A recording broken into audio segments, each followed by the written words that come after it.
დემონსტრაციებზე დაკავებული მოქალაქეები გადაყავთ რეგიონებში, ჩემი აზრით ეს იმიტომ ხდება, რომ შეუქმნან რაც შეიძლება მეტი დისკომფორტი. მეორე დაკავება ბოლო ერთ კვირაში. თორნიკე თოშხუა ქუჩაში ჩატარებული გამოკითხვის გამო ისევ საკრებულოსთან დააკავეს და დაჩქარებული წესით თელავის წინასწარი მოთავსების იზოლატორში გადაიყვანეს. სისტემას განსაკუთრებით ნერვებს უშლის ახალგაზრდების ახალი წამოწყება.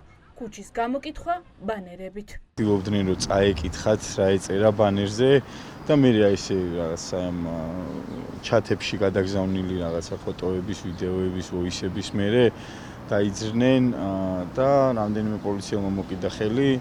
არაფერი არ აუხსნიათ, თორნიკე ეუბნებოდა რომ ამიხსენით რის გამო მაკავებთ, თავიდან არაფერს არ ეუბნებოდნენ და მე მოკიდეს ხელი და ჩასვეს მინივენში და წაიყვანეს. ყველანაირად ცდილობენ რომ მოგუდონ საპროტესტო მოძრაობა, მაგრამ რა ვიცი ხა, თორნიკე თოშხუას მაგალითი, გიორგი ახობაძის მაგალითი, სისხლის სამართლით დაპატიმრებული რეჟიმის ტყვეების მაგალითი რაღაცას უნდა ეუბნებოდეს რეჟიმს, რომ არავინ გატეხვას არ აპირებს.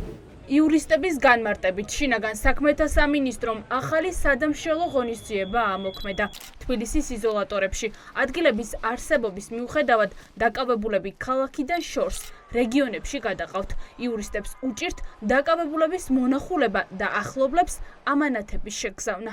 გადაყვანილია თელავის დროებითი მოთავსების იზოლატორში, რეგიონებში დამატებით ადამიანების გადაყვანა, დაკავებულების გადაყვანა ემსახურება დაცვის მხარისთვის სირთულეების შექმნას და იმას, რომ ყისიერად ვერ მოხდეს ადამიანის დაკავებული პირის ნახვა, ვინაიდან შესაძლებელია, რომ დაკავებული პირი გადაყვანილ იქნას სწორედ თბილისის დროებითი მოთავსების იზოლატორებიდან რომელიმეში. ეს რეჟიმი ვერ მიხვდა ქართველი ადამიანის ბუნებას, რომ წინააღმდეგობა გაგრძელდება მანამ, სანამ სამართლიანი მოთხოვნები არ იქნება დაკმაყოფილებული. საპატრულო პოლიციამ ფურცლებზე ნადირობა წინა კვირას დაიწყო.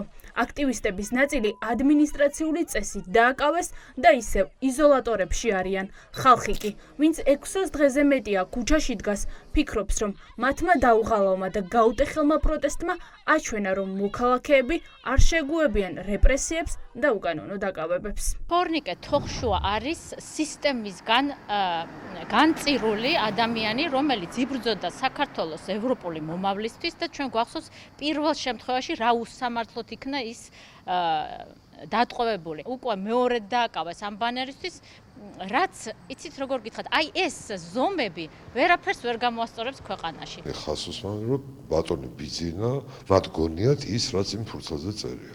დანარჩენ კითხვა კი არ ახსოვს, არ კითხულობენ. ისინი თვლიან რომ კი, სწორი უწერიათ. სწორი ბატონ ბიძინას ურჩევნია მიაქციოს ყურადღებას თუ ეს სამართალ დამცავები რომ რა თვალით უყურებენ მას.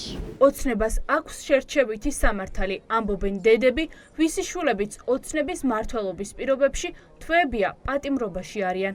პატიმრობაში იყო თორნიკე თოშხუაც. დედები შვილების ნაცვლად იბრძვიან და ამბობენ, რომ ახალი ადმინისტრაციული დაკავებების მიუხედავად ისინი ყოველ დღე ქუჩაში იქნებიან. ეს კანონი რაც ამათმა შემოიღეს, ეს არის ნამდვილად რუსული კანონი, იმიტომ რომ მე რაც ვიცოდი რუსეთში იყო, ზუსტად ის ხდება დღეს საქართველოში. უკვე გამწერებულები არიან, მე ასე ვფიქრობ.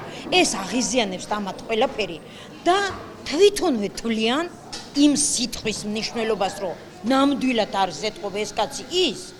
აბა რატო იჭერენ? რატო იჭერენ? ეს არის ტრაგედია.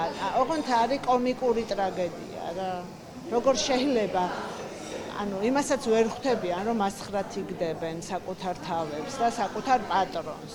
ეს არის მათი მასხრად აგდება, რაშიც ძალიან კარგად მონაწილეობენ. სავარაუდოდ ხვალ დღის განმავლობაში თორნიკე თოშხუას საქალაქო სასამართლოში გადმოიყვანენ. პროცესის ფონზე კი აქტივისტები საქალაქო სასამართლოში შეიკრიბებიან და დაკავებულ აქტივისტ სოლიდარობას გამოუცხადებენ.